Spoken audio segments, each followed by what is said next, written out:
샬롬. 삼국지 첫 번째. 쫓겨가는 젊은 범. 승세를 탄 마초는 이번에야말로 반드시 조조를 사로잡겠다는 듯 급하게 뒤쫓았다. 하지만 그것은 마초의 지나친 욕심이었을 뿐이었다. 마초가 한창 신이 나 조조를 몰아치고 있는데 문득 뜻밖의 전갈이 왔다. 조조가 보낸 군사 한 갈래가 물 서쪽에다 벌써 영체를 세웠다고 합니다. 말하자면 적병이 자신의 등 뒤에 자리를 잡았다는 뜻이었다. 크게 놀란 마초는 더 이상 조조를 뒤쫓을 마음이 없었다. 곧 군사를 거두어 자기 편 진체로 돌아간 뒤 한수와 더불어 의논했다. 조조의 군사들이 우리의 빈틈을 타 물 건너 하서에다 이미 영체를 세웠다고 합니다. 이제 앞뒤로 적을 막게 되었으니 어쩌면 좋겠습니까? 그러자 부장 이감이 한수를 대신해 말했다. 차라리 땅을 베어주고 화평을 정해 양쪽이 모두 군사를 거두도록 하는 게 낫겠습니다. 그래서 준 겨울을 나고 따뜻한 봄이 오거든 달리 계책을 짜내어 보는 게 어떨는지요. 이감이 말이 옳은 것 같네. 따라보는 게 어떻겠나. 한수가 대뜸 그렇게 찬동하고 나섰다. 그러나 마초는 그때까지 거듭 이겨온 싸움을 그렇게 마무리 짓고 싶지 않았다. 얼른 마음을 정하지 못하고 있는데 한수의 장수인 양추와 후성까지도 모두 이감을 변들고 나섰다. 그렇다면 한번 사람을 보내 조조의 뜻이나 알아보세. 한수가 머뭇거리는 마초를 보고 다시 그렇게 권했다. 마초도 그것까지는 마다할 수 없어 말없이 고개를 끄덕이니 한수는 양추를 사신으로 삼아 조조에게 글을 보냈다. 그때까지 차지한 땅 중에 약간을 되돌려 줄 것이니 이만 싸움을 그치는 게 어떤가 하는 내용이었다. 글을 읽어본 조조가 이렇다 할 내색 없이 양추에게 말했다. 그대는 잠시 그대들의 진체로 돌아가 있으라. 내일 사람을 시켜 답을 보내리라. 이에 양추는 조금도 조조의 속셈을 살피지 못하고 자기 편 진체로 돌아갔다. 마초 쪽에서 화평을 정하는 사람을 보냈다는 소식을 들은 모사 가후가 들어와 조조에게 물었다. 승상께서는 어떻게 마음을 정하셨습니까? 공의 뜻은 어떠시오? 조조가 대답 대신 되물었다. 가후가 기다린 듯 대답했다. 싸움은 속임수를 꺼리지 않는 법입니다. 거짓으로 화평을 받아들인 뒤에 저들을 서로 이간시키는 계책을 써보는 게 어떻겠습니까? 만약 한수와 마초가 서로 믿자고 다투게만 할 수 있다면 북소리 한 번으로 저들을 깨뜨릴 수 있을 것입니다. 그제서야 조조는 손뼉을 치며 크게 웃고 말했다. 높은 살핌은 끼리끼리 통하는 데가 있는 모양이요. 공의 뜻이 바로 내가 마음속으로 생각하던 바요. 그러고는 그 사람을 보내 마초에게 글을 전하게 했다. 내가 천천히 군사를 물리고 난 다음에 그대에게 하서의 땅을 돌려주겠노라. 내가 그런 내용으로 마초에게는 아무것도 요구하지 않고 있었다. 글뿐만이 아니었다. 조조는 실제로 물에 부교를 놓게 하여 군사를 거두는 채 했다. 한편 조조의 그 같은 글을 받은 마초는 한수와 가만히 의논했다. 조조가 비록 화평을 허락했으나 간사하고 깨가 많아 앞일이 어찌 될지 헤아릴 수 없습니다. 단단히 채비를 하지 않았다가는 거꾸로 그자에게 당하는 수가 있으니 숙부님과 저는 번갈아 조조의 군사를 살펴보고 방심함이 없도록 해야겠습니다. 오늘은 숙부께서 조조 쪽을 살피십시오. 저는 하서에 가 있는 서황을 돌아보고 오겠습니다. 또 내일은 제가 조조 쪽을 살필 테니 숙부님께서는 서황을 맡도록 하십시오. 그렇게 양쪽으로 나뉘어 채비를 하고 있으면 조조에게 속임수가 있다 해도 막아낼 수 있을 것입니다. 그러자 조조가 너무 선선히 화평을 허락하는 게 적이 수상쩍던 한수도 두말 없이 그대로 따랐다. 마초와 한수가 번갈아 조조의 본진 쪽과 하서에 있는 서황의 진체를 살피고 있다는 소식은 곧 조조의 귀에도 들어갔다. 조조는 마침 곁에 있던 가후를 돌아보며 환한 얼굴로 말했다. 이제 내일이 뜻대로 풀리는 모양이로군. 그리고 소식을 가져온 군사에게 물었다. 그래, 내일 내가 있는 쪽을 돌아보는 게 누구라더냐? 한수라고 합니다. 조조의 물음에 그 군사가 아는 대로 대답했다.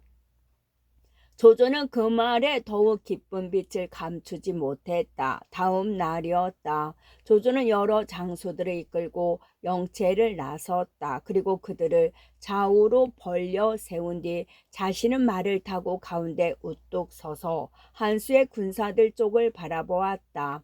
한수의 군사들 중에는 조조의 얼굴을 모르는 사람이 많았다. 어떤 장수 하나가 무장수들에게 애워싸인 채 집문 밖에 나와 서 있는 걸 구경거리 삼아 쳐다보았다. 조조가 그런 한수의 군사들에게 큰 소리로 외쳤다. 그대들은 조공을 보고 싶은가? 바로 내가 그 조공이다. 그대들과 마찬가지로 나도 사람일 뿐 눈 넷에 입이 둘인 괴물은 아니다. 다만 그대들과 다른 게 있다면 지모가 좀 더 낫다는 것뿐이다. 그 목소리가 어찌나 당당하던지 한수의 군사들은 모두 겁먹은 빛을 감추지 못했다. 조조는 거기에 그치지 않고 사람을 시켜 한수의 진 쪽에다 대고 외계했다. 승상께서 한 장군을 보고자 하신다. 나누실 말씀이 있으니 한 장군은 어서 나오라. 그 말에 한수가 곧 자기 편 진머리에 나타났다. 조조가 싸움이라도 걸러 나온 줄 알고 투구에 갑주를 두른 채 말을 달려 나온 것이었다. 그러나 조조는 갑옷도 걸치지 않고 무기도 손에 없었다. 이에 한수도 갑옷을 벗고 가벼운 차림으로 다시 나왔다. 두 팔의 말이 이마를 맞댈 만큼 가까워지자 두 사람은 고삐를 당겨 말을 세웠다. 먼저 입을 연 것은 조조였다. 나와 장군의 준부장은 함께 효렴에 뽑혔으나 나는 항상 그분을 아저씨 뻘로 모셔왔소. 또 장군과는 함께 벼슬길에 올라 지금껏 지내왔으면서도 나는 아직 장군의 나이를 모르고 있소. 그래, 올해 나이가 몇이시오? 어제까지 창칼을 맞대고 싸우던 사람답지 않게 은근한 목소리였다. 조조의 속셈을 알지 못해 우물쭈물하던 한수가 무뚝뚝하게 대답했다. 올해 42회다. 지난날 경사에서 만났을 때는 한창 때인 젊은이였는데 어느새 중년이 다 됐구려. 언제 천하가 평안해져 더불어 즐거움을 누릴 날이 오겠소.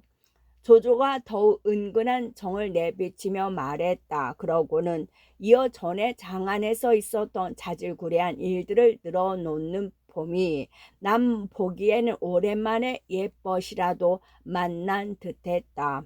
뿐만이 아니었다. 군사나 싸움에 관한 것은 입 밖에도 내지 않는 데다 자질구레한 옛날 이야기에는 말끝마다 큰 웃음소리를 덧붙이니 두 사람 사이는 더욱 가까워 보였다. 한수가 차마 웃는 얼굴에 침을 뱉지 못해 몇 마디 주거니 받거니 하다 보니 어느새 한 시진이 지났다. 2시간가량이 지났다. 그제서야 조조는 또 한 번 큰 웃음소리로 이야기를 맺은 뒤에 말머리를 돌려 자기 편 진채로 돌아갔다. 조조의 말 재주에 홀려 이리저리 끌려 다니다 문득 정신이 든 한수도 왠지 개운찮은 기분으로 말머리를 돌렸다. 한수의 까닭 모르게 개운찮던 기분은 곧 좋지 못한 조짐으로 모습을 드러냈다. 조조와 한수가 얘기를 나누는 광경을 수상쩍게 본 마초의 졸개 하나가 얼른 달려가 마초에게 그 일을 알렸다. 조조와 한수가 오랫동안 정답게 얘기를 나누었다는 말을 전해 들은 마초는 더러 의심이 났다. 모든 걸 제쳐놓고 한수에게 달려간 마초가 깨물었다. 오늘 조조가 진 앞에서 무슨 얘기를 했습니까? 옛날 경사에서 있었던 일 말했을 뿐이네. 한수가 사실대로 대답했다. 그러나 마초로서는 믿을 수가 없었다. 무언가 한수가 속이는 것 같아 따지듯 물었다. 어째서 군사와 싸움에 관한 얘기는 하지 않으셨습니까? 낸들 어찌하나 조조가 꺼내지 않는 말을 나 혼자 한단 말인가? 마초의 의심에 찬 눈소리에 한수가 불쾌한 듯 대꾸했다. 마초는 마음속으로 몹시 의심이 들었으나 한수가 그렇게 나오자 더는 따지지 못하고 말없이 물러났다. 한편 자기 영체로 돌아간 조조는 가후를 보고 빙긋 웃으며 물었다. 공은 내가 진압해서 한수와 이야기를 한 속뜻을 알겠소. 가후가 한술 더 떠 대답했다. 승상의 뜻이 오묘하나 아직 마초와 한수를 갈라놓기에는 넉넉하지 못합니다. 제게 한 가지 계책이 있는데 써보시겠습니까? 이대로 따라주신다면 마초와 한수는 틀림없이 원수지간이 되어 서로 죽이려 들게 될 것입니다. 그게 어떤 계책이요? 조조가 은근히 감탄하는 얼굴로 물었다. 가후가 자신의 속셈을 훤히 읽고 있을 뿐만 아니라 이미 그보다 나은 계책까지 세워두고 있는 듯했기 때문이었다. 가후의 대답은 이러했다. 마초가 한낱 용맹뿐인 사내라 깊이 감추어진 계책은 알아보지 못합니다. 승상께서 몸소 붓을 들어 한수에게 글을 써 보내시되 중간에 일부러 글자를 알아보기 어렵게 흘려 쓰시고 기묘한 곳은 먹을 덧칠에 글자를 고쳐 놓으십시오. 그런 다음 봉에서 한수에게 보냄과 아울러 마초의 귀에도 그 일이 들어가게 하시면 마초는 틀림없이 한수에게 그 글을 보자고 할 것입니다. 그런데 정작 기묘한 곳은 글자가 모두 지워져 있거나 고쳐져 있으니 마초는 그게 한수가 한 짓으로 생각하기 십상입니다. 다시 말해 승상과 몰래 내통한 것이 마초에게 들킬까 두려워 한수가 지우거나 고친 걸로 단정하겠지요. 그렇잖아도 승상과 한수가 단둘이서 오랫동안 이야기한 일을 수상쩍게 생각해오던 마초이니 이 일로 더욱 한수를 의심하게 될 것은 정한 이치입니다. 그리고 마초가 한수를 의심하게 되면 둘 사이에는 오래자나 반드시 변란이 있을 것입니다. 거기다가 제가 나서서 한수 밑에 있는 장수들을 꼬드겨 둘 사이를 더욱 벌어지게 만들어 놓는다면 마초를 사로잡는 일은 어렵지 않을 것입니다. 잔꾀에는 어지간한 조조도 혀를 내두를 만한 이간책이었다. 그거 참 묘한 계책이요. 조조는 그렇게 가후를 죽혀둔 뒤 곧 그 계책을 따라 글 한 통을 썼다. 대서롭지 않은 얘기는 뚜렷이 읽을 수 있게 해놓았으나 정작 요긴한 대목은 모두 지워버리거나 고쳐 쓴 글이었다. 그리고 그걸 사자에게 주고 일부러 여러 사람을 딸려 떠들썩하게 한수의 진중으로 보냈다. 조조가 노린 대로 그 소식은 오래전에 마초의 귀에 들어갔다. 그전 일로 떨떠름하던 마초는 무척 의심이 일어 뛸 듯이 한수를 찾아갔다. 조조가 숙분 있게 글을 보냈다는데 제가 한번 볼 수 없겠습니까? 마초가 달려와 그렇게 말하자 그렇잖아도 조조가 보낸 야릇한 글을 읽고 어리둥절해했던 한수가 별 생각 없이 그 글을 내주었다. 마초가 얼른 읽어보니 알아볼 수 있는 것은 그저 한가로운 안부뿐이고 정작 무엇이 있지 싶은 곳은 죄다 지워졌거나 고쳐져 있었다. 더욱 의심이 난 마초가 한수를 살피며 물었다. 그래 중요한 대목이 왜 모두 고쳐져 있거나 지워져 있습니까? 나도 모르겠네. 원래 그런 글이 왔을 뿐이네. 한수가 사실대로 대답했다. 그러나 마초는 아무래도 믿을 수가 없었다. 아무려면 조조가 초벌글을 그대로 보냈을 리야 있겠습니까? 혹시 스프님께서 내가 자세한 걸 알게 될까봐 미리 지워버리신 거 아닙니까? 그렇게 따지듯이 물었다. 한수는 은근히 불쾌했으나 어쨌든 마초의 의심을 풀어보려고 애썼다. 조조가 초벌글을 잘못 알고 봉해서 보냈을 수도 있겠지.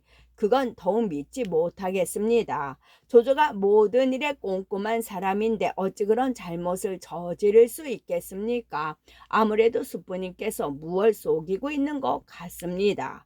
저와 함께 힘을 합쳐 역적을 죽이기로 하셔놓고 무슨 까닭으로 갑자기 딴 마음을 품으시게 되었습니까? 마초는 한수의 말을 들으려고도 않고 자신의 지레 짐작으로만 그렇게 욱박질렀다. 한수는 화가 나기에 앞서 어처구니가 없었다. 한참을 시근거리다가 겨우 마음을 가다듬어 말했다. 네가 정히 나를 믿지 못하겠다면 이렇게 해보는 게 어떠냐.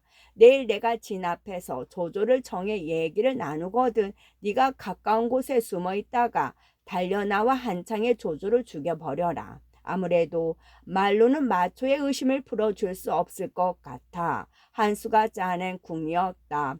마초도 한수가 그렇게까지 나오자 한풀 수그러든 기세로 말했다. 만약 그렇게 된다면 숙부님의 참마음을 볼 수 있겠습니다. 이에 한수는 다음날 일찍 후선 이감 양흥 마완 양추 5장수를 거느리고 진을 나섰다. 언제든 한다름에 뛰쳐나와 조조를 죽일 수 있을 만한 곳에 마초를 숨겨둔 채였다. 그렇지만 조조가 그만 꾀에 넘어갈 사람이 아니었다. 한 장군께서 승상께 드릴 말씀이 있답니다. 승상께서는 잠시만 나와 주십시오. 한수의 군사들이 조조의 영체 앞으로 와서 그렇게 소리치자 조조는 문득 조홍을 불러 무어라고 귀옛말을 한 뒤 자기 대신 내보냈다. 조홍은 겨우 열몇 기만 거느리고 진체를 나와 한수를 보러 나왔다. 틀림없이 조조가 나올 줄 알았던 한수는 뜻밖에도 조홍이 나오자 당황했다. 할 말이 얼른 떠오르지 않아 우물쭈물하고 있는데 몇 발자국 앞으로 다가온 조홍이 말 위에서 허리를 굽히며 은근한 목소리로 말했다. 어젯밤 승상께서 장군께 전하신 말씀을 잊으시지는 않았겠지요. 결코 그릇됨이 있어서는 안 될 것입니다.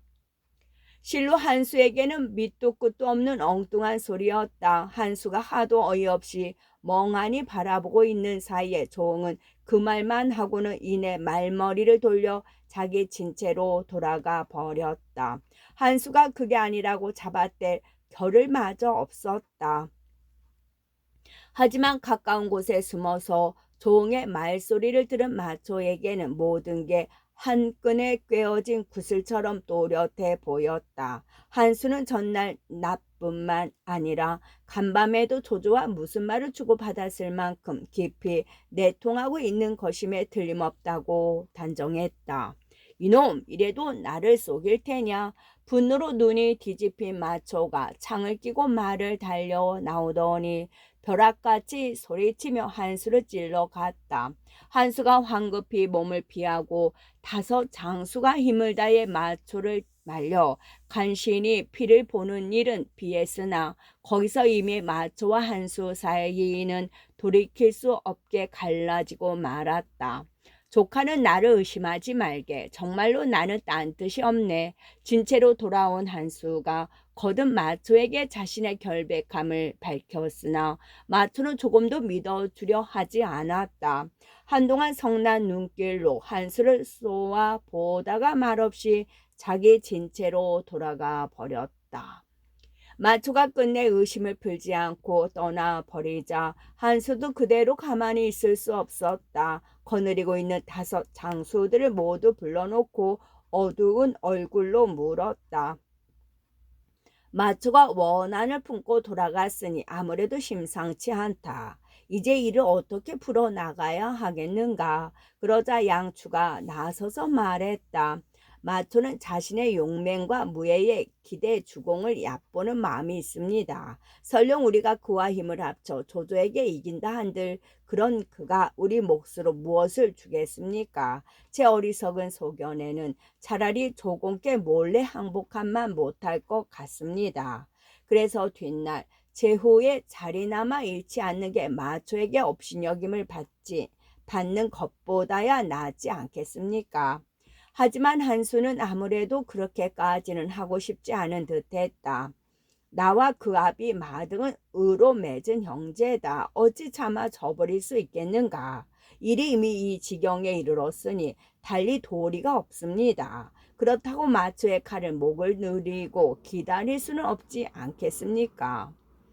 양추가 한층 격한 말로 한수를 부추겼다. 조조의 모사 가후의 은밀한 솜씨가 드디어 효과를 내고 있는 셈이었다. 한수도 차차 조조보다는 마초가 두려워지기 시작했다. 한참을 말없이 생각에 잠겼다가 어쩔 수 없다는 듯 물었다.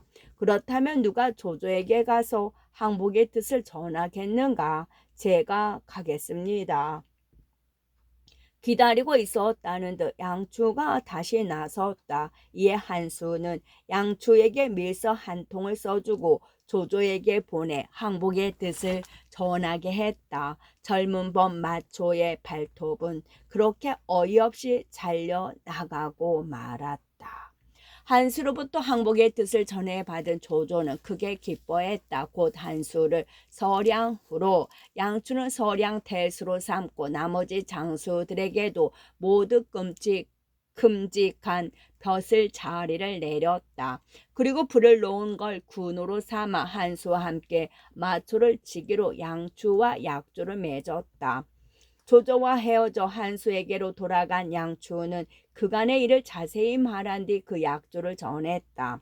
오늘 밤 채비가 갖춰지면 불을 놓아 알리도록 하십시오. 그러면 조승상께서도 밖에서 호응해 오시기로 했습니다. 은근히 걱정하던 한수는 양추의 그 같은 정가를 듣자 몹시 기뻤다. 곧 영을 내려 중근 장막 뒤에다 마른 풀과 사리단을 쌓게 하고 양추 후선 등 5 장수를 불러 의논했다. 술자리를 버리고 마초를 불러 해치워 버리는 게 어떤가?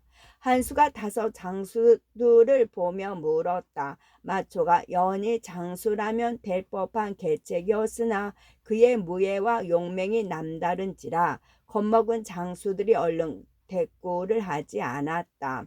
한수도 거기에 생각에 미치자 자신의 계책이 망설여져 의논은 절로 길어졌다.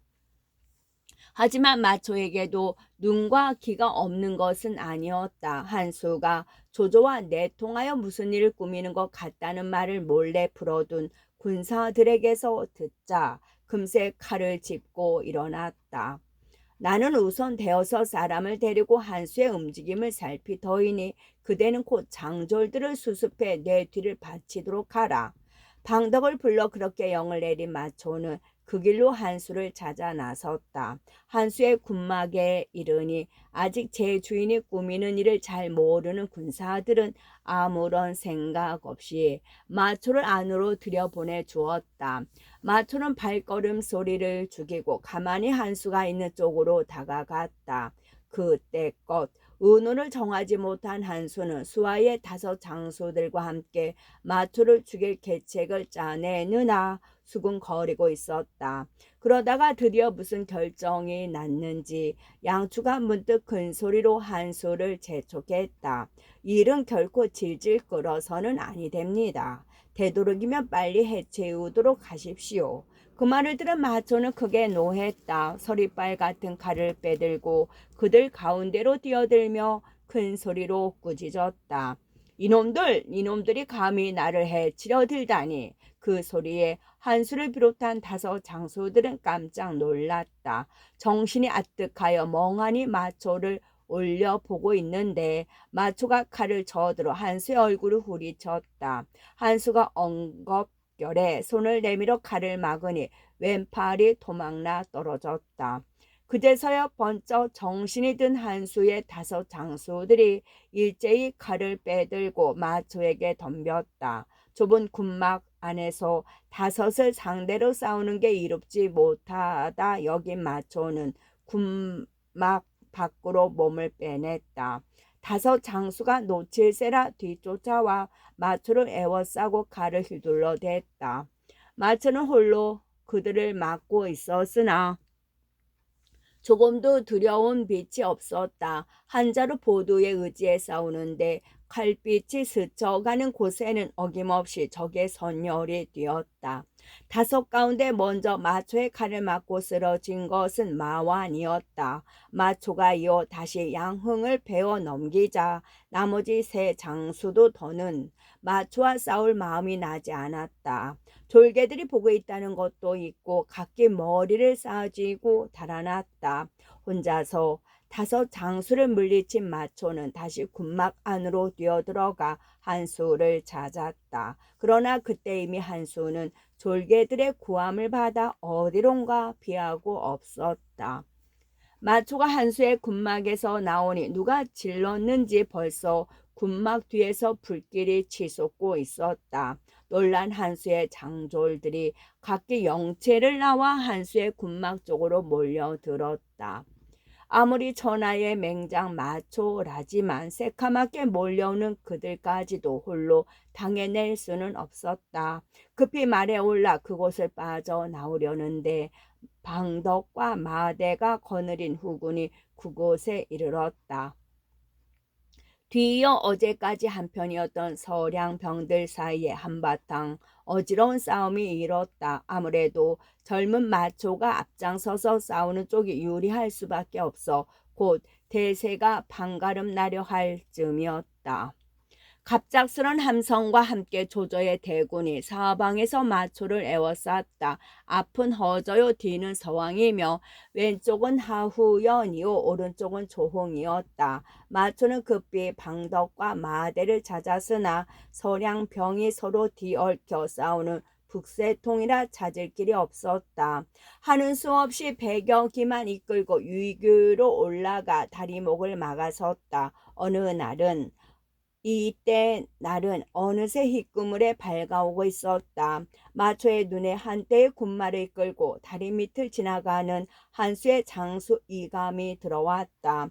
자신을 몰래 죽이려고 음모를 꾸미던 5 가운데 하나라는 걸 떠올리고 마초는 곧 창을 꼬나 이감을 뒤쫓았다. 마초가 쫓는 걸 안 이감은 창을 늘어뜨린 채 달아나기에만 바빴다. 마침 조조의 장수 우금이 그곳을 지나다가 마초를 알아보고 뒤쫓으며 활을 들어 시위를 당겼다. 등 뒤에서 나는 시소리에 놀란 마초가 재빨리 몸을 들어 피하자 화살은 그대로 이감의 얼굴에가 박혔다.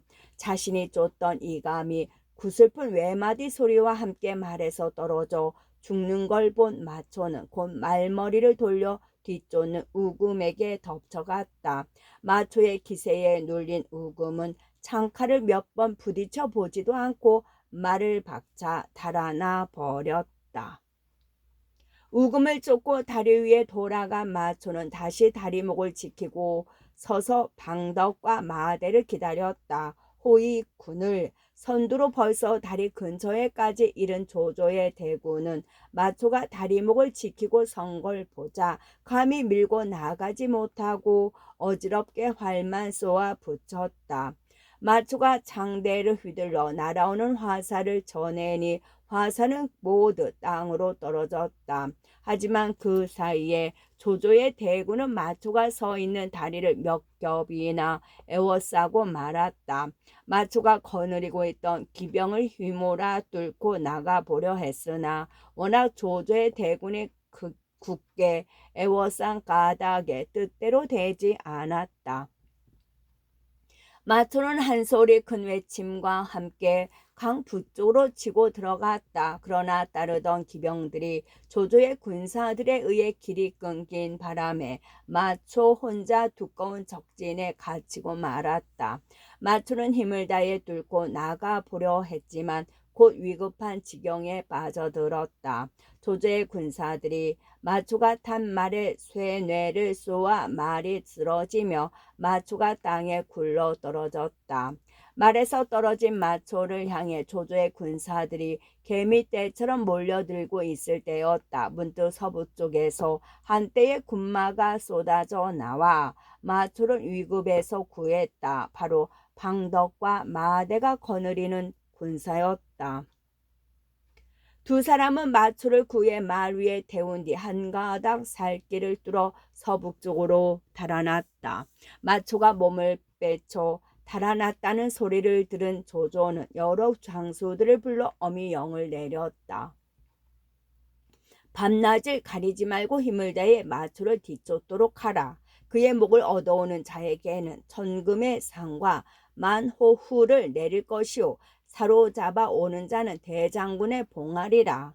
조조가 얼마나 마초를 미워하면서도 두려워하였는가를 잘 보여주는 영이었다. 그 영을 받은 장수들은 서로 공을 다투며 힘껏 마초를 뒤쫓았다. 그런 지경에 떨어지니 여포에 버금간다던 마초도 어쩌는 수가 없었다. 사람과 말이 지쳐도 돌아볼 겨를 없이 그저 달아나기에 바빴다. 그러다 보니 뒤따르던 기병들도 차차 줄어 모두 흩어지고 보절들은 거의가 조조의 군사들에게 사로잡혀 버렸다. 가까스로 조조의 추격에서 벗어난 마초가 뒤따르는 장조를 헤어보니 방덕과 마대를 빼면 겨우 30몇 기뿐이었다. 그걸로는 조조와 다시 싸워볼 도리가 없다. 여긴 마초는 농서 임조 땅을 바라고 달아나 버렸다. 몸소 장조를 힘으로 안정까지 뒤쫓았던 조조였으나 마초가 이미 멀리 달아나 버렸음을 알자 군사를 장안으로 돌렸다.